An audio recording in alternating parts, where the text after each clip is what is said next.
2018 문화일보 신춘문예 시 당선작 발코니의 시간 박은영. 필리핀의 한 마을에선 암벽에 철심을 박아 관을 올려놓는 장례법이 있다. 고인은 두 다리를 뻗고 허공은 안간에 몸을 맡긴다. 이까지 두려움쯤이야. 살아있을 당시 이미 겪어낸 일이므로 무서워 떠는 모습을 찾아볼 수 없다. 암벽을 오르던 바람이 관뚜껑을 발로 차거나 철심을 휘어도 하얀 치아를 드러내며 그저 웃는다. 평온한 경직. 아버지는 정년퇴직 후 발코니에서 화초를 키웠다. 생은 난간에 기대어 서는 일, 허공과 공허 사이, 무수한 추락 앞에서 내생이 생기는 일이라고. 당신은 통유리 너머에서 그저 웃는다. 암벽 같은 등으로 봄이 아슬아슬 이울고 있을 때 붉은 시클라멘이 피었다. 막다른 향기가 서늘크 난간을 오래 붙잡고 서 있었다. 발 아래 아득한 소실점. 더 이상 천적으로부터 훼손당하는 일은 없겠다. 하얀 유골 항구가 바람의 멍든 발을 매만져 준다. 해 저무는 발코니. 세상이 한눈에 보인다.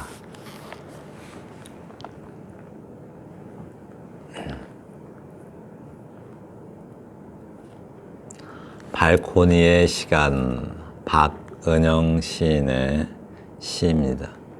이 발코니에 대해서 좀 알아보면 발코니가 있고 테라스가 있고 베란다가 있죠. 이 영어 쑥쑥 자라는 영어 나무로, 유튜브 쑥쑥 자라는 영어 나무로 오시면 영어 공부 익숙한 발음, 익숙한 목소리가 설명을 할 겁니다. 테라스라고 해요. 테라스. 그리고 베란다, 베란다라고 해요. 베란다. 그리고 우리가 알고 있는 balcony 이렇게. 네.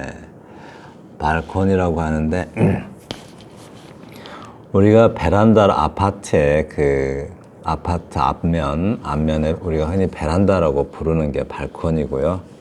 베란다는 뭐 위쪽에선 보기 어려운데 아래층 지붕을 마당으로 쓰고 있는 부분이 있죠.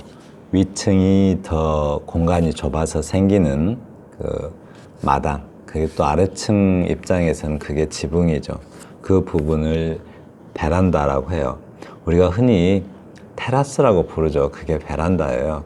네. 그럼 테라스는 뭐냐? 대부분 1층에 있어요. 1층. 건물과 상관없이, 건물과 상관이 없는 게 아니라 건물 밖에 테이블이나 뭐 의자 같은 거 놓고 쉴 수도 있고, 뭐 커피도 마실 수 있고, 이런 식으로 흔히 우리가 볼 수 있는 테라스는 그 상점 앞에 테이블 같은 거 놔두잖아요. 커피점 앞에, 뭐 거의 바닥에. 그런데 이어져 있어요, 건물하고. 그걸 테라스라고 합니다. 흔히 보이지는 않죠, 테라스는. 저기, 뭐랄까, 약간 그 도시 외곽에 있는 주택에 테라스가 많이 있죠. 좀 전원주택. 네, 전원주택에 흔히 마당으로, 집이라는 건물과 마당에 있는 어떤 시설물이 연결되어 있는 위치. 그걸 테라스라고 합니다. 근데 이 발코니의 시간이라고 해요. 발코니의 시간은 이 시 전체적인 흐름으로 봐서 은퇴 후에 아버지의 시간인 것 같아요. 발코니에서 화초를 기르고 있는 아버지, 그 아버지의 시간을 은퇴하고 특별히 할 어떤 일이 없어서 소일거리로 발코니에다가 화초를 기르고 있는 그 아버지의 시간을 가리켜서 발코니의 시간이다라고 하는 것 같아요. 이거 발음 한번 해볼까요? terrace, terrace, veranda, veranda, balcony, balcony라고 합니다. 필리핀의 한 마을에선 암벽에 철심을 박아 관을 올려놓는 장례법이 있다. 이거는 소개 부분이죠. 어떤 그 장례법, 그러니까 풍장이라고 하는데 밖에다 이렇게 놔두죠. 시신을 밖에다 놔두면 어떤 비바람에 의해서 시신이 분해되는 과정으로 장례 방법 중에 하나죠. 우리는 땅에다 묻으면, 불에 태워서 장례를 치르면 화장이라고 하잖아요. 땅에다 장례를 치르면 토장이라고 하고 여러 가지 장례법이 있는데 필리핀의 한 마을에서는 그 암벽에다 그렇게 하나 봐요. 고인은 두 다리를 뻗고 허공은 난간에 몸을 맡긴다. 여기까지 두려움쯤이야. 난간이라는 공간은 어떤 공간일까요? 난간은 굉장히 위태로운 공간이죠. 죽어서까지 이렇게 위태로운 공간에다 놔두는 거 왜일까요? 우리는 왜 시신을 그런 높은 굉장히 위태로워 보이는 공간, 그런 위태롭고 무서운 그런 공간에다 이렇게 놔뒀을까요? 산 사람의 입장에서 영혼을 생각할 때 그 영혼은 어떤 두려움을 가지고 있을 것이다 라고 생각하지 않는 것 같아요. 저 밑에 발코니 아버지를 봐서 이 난간은 아무래도 그 필리핀 사람들이 그런 높은 난간에다 시신을 두는 것은 마을을 한눈에 이렇게 내려다 볼 수 있게 하려고 그런 것 같아요. 어떤 난간. 저 영혼이 두려움을 가지고 있지 않을 것이다 라는 어떤 믿음이 있는 것 같고요. 그래서 그 난간은 살아있을 때와 마찬가지로 어떤 그런 높은 위치, 살아있을 때는 제가 설명을 잘못했네요. 살아있을 때는 난간에 있으면 굉장히 위태로운데 죽은 사람이 난간에 있을 때는 위태로운 것이 아니라 아래 세상이 한눈에 보이는 어떤 그런 공간으로 인식하는 것 같습니다. 이까지 두려움쯤이야. 살아있을 당시 이미 겪어낸 일이므로 라고 하고 있습니다. 무서워 떠는 모습은 찾아볼 수도 없다 라고 하는데요. 살아있을 때 늘 위태로운 난간에 서 있었으므로 또 사실은 영혼이기 때문에 두려움이 없을 것 같기도 하지만 그런 어떤 위태로움을 살아있을 때 워낙 많이 겪어서 도 같았다라는 말로 설명하고 있는 것 같아요. 그래서 그런 위태로움쯤이야 무섭지 않다라고 설명하는 것 같습니다. 그리고 또 암벽을 오르던 바람이 관뚜껑을 발로 차거나 철심을 휘어도 라고 했는데요. 하나도 두렵지 않다라고 하는 거죠. 하얀 치아를 드러내며 그저 웃는다. 그저 웃죠. 우리 한국 사람들은 이 말 참 익숙하죠. 그저 웃죠. 네. 그래서 이미 살면서 그런 걸 다 경험했기 때문에 그래서 추락의 의미를 알기 때문에 또 위태로움의 의미를 알기 때문에 또 그런 난간의 의미를 알기 때문에 두려움을 다 초월한 그런 웃음을 짓는다라고 말하고 있습니다. 그래서 평온한 경직, 평온한 경직이래요. 죽음의 세계 또는 어떤 삶의 세계가 이렇게 대비되는 그런. 근데 왜 또 경직이라고 했어요? 평온한 경직은 죽음의 세계에 이르는 것을 말하는 거고 평온은 어떤 달관을 말하는 것 같죠. 어떤 두려움을 초월한 경지다라고 말하는 것 같습니다. 아버지는 정년퇴직 후 발코니에서 화초를 키웠다. 이 앞부분은 난간에 죽음의 세계를 다뤘다면 이제부터 죽음에 다가가는 아버지의 시간을 다루는 것 같습니다. 이렇게. 네. 정년퇴직 후에 발코니에서 화초를 키웠다고 그래요. 발코니하고 저 앞에서 말한 암벽의 난간하고 대비되죠. 이렇게. 대비되는데 그 발코니에는 화초가 있어요. 화초를 키웠다고 하는데 발코니에는 위태로운 공간이긴 하지만 생명이 있는 공간이죠. 생명이 위태로운 공간에 있어요. 생은 난간에 기대어 서는 일이라고 하는데요. 사는 것이 그렇게 늘 위태롭다라고 말하는 것 같아요.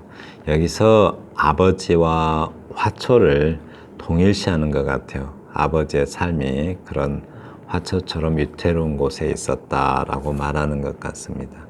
허공과 공허 사이, 허공에는 영혼이 떠다니는 공간이죠.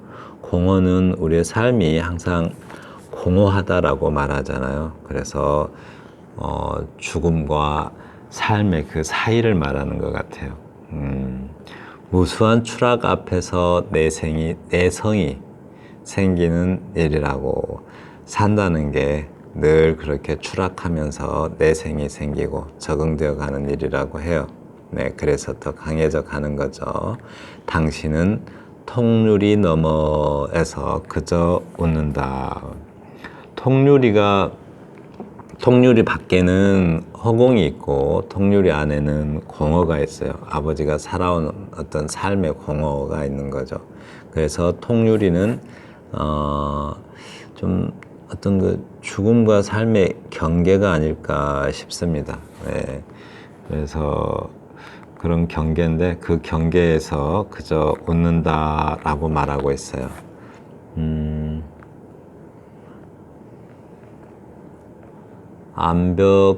암벽 같은 등으로 봄이 아슬아슬 이울고 있을 때, 이 표현 참 멋있어요. 암벽 같은 등으로 봄이 아슬아슬 이울고 있을 때라고요. 이 암벽 같은 등이다 이 말은 아버지의 등을 말하는 것 같은데 어떤 삶이 아버지가 살아온 삶이 그러니까 가파르고 암벽 같다란 말은 일단 가파르고 위태로운 삶을 살아온 아버지의 등을 말하는 것 같습니다. 그런데 봄이 아슬아슬 이울고 있다고요.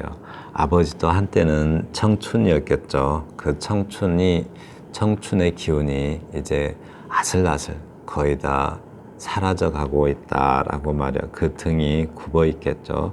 한때는 그 등을 보면 팔팔했을 텐데 이제 그 모습은 없고 다 굽어 있는 모습인 것 같아요.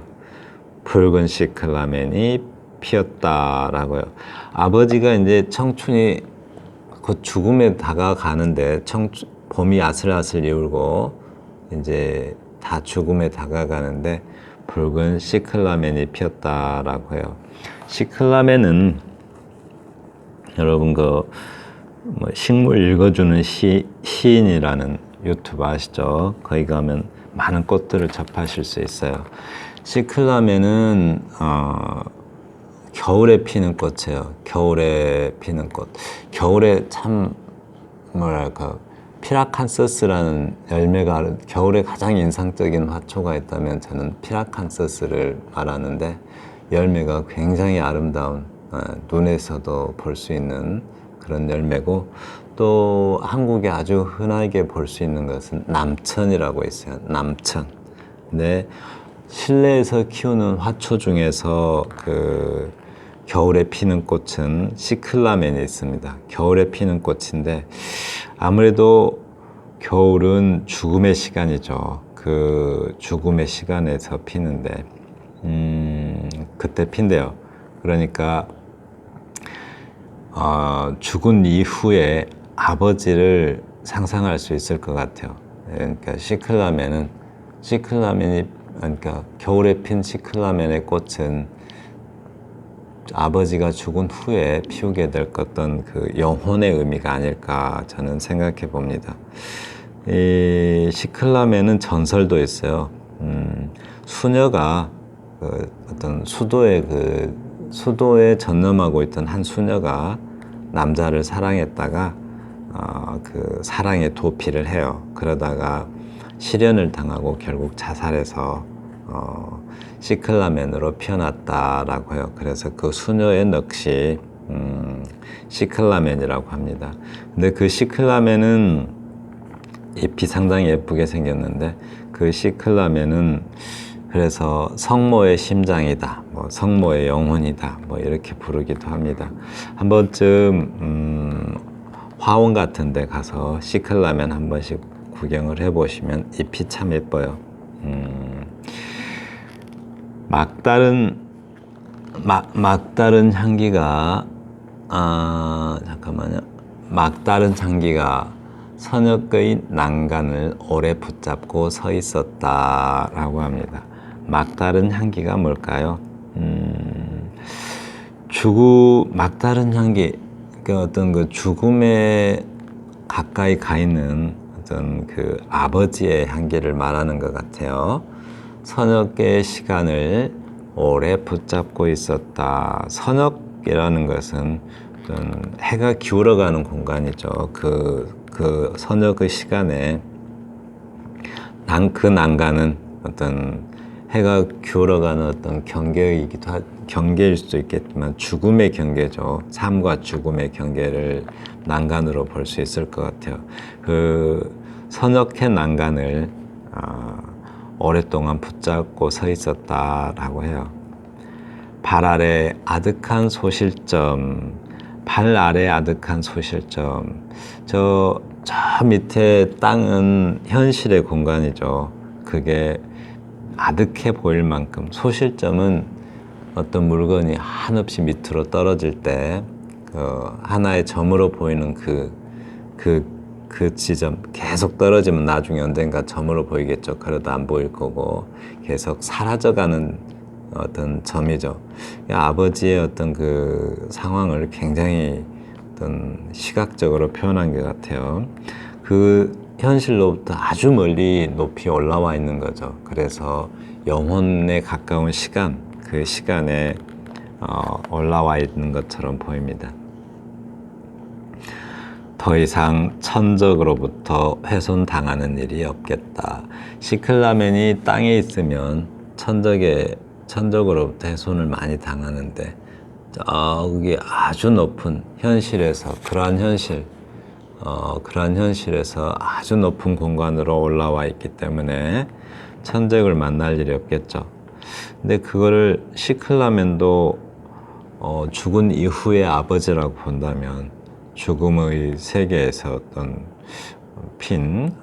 죽음의 시간에 피어있는 그 시클라멘처럼 아버지도 죽은 후에 그런 어떤 천적을 만나지 않을 것이다 라고 스스로 위안을 삼는 것 같습니다. 하얀 유골 항구가 바람에 멍든 발을 매만져 준다. 유골은 이미 죽은 사람이죠. 죽은 사람이 바람에 멍든 발을 매만져 준다. 그래서 죽은 사람이 산 사람을 어루만져 주네요. 그러니까 바람에 멍든 발이라는 게 우리가 이 세상을 풍진 세상이라고 하죠. 풍진, 바람과 티끌의 세상이라고 해요. 그 세상을 파란만장한 삶을 살았다 이런 말 많이 쓰죠. 그런 삶을 살아온 사람의 발을 매만져 준다라고 해요. 그래서 죽은 사람이 산 사람의 발을 매만져 준대요. 매만진단 말 아세요? 매만진다.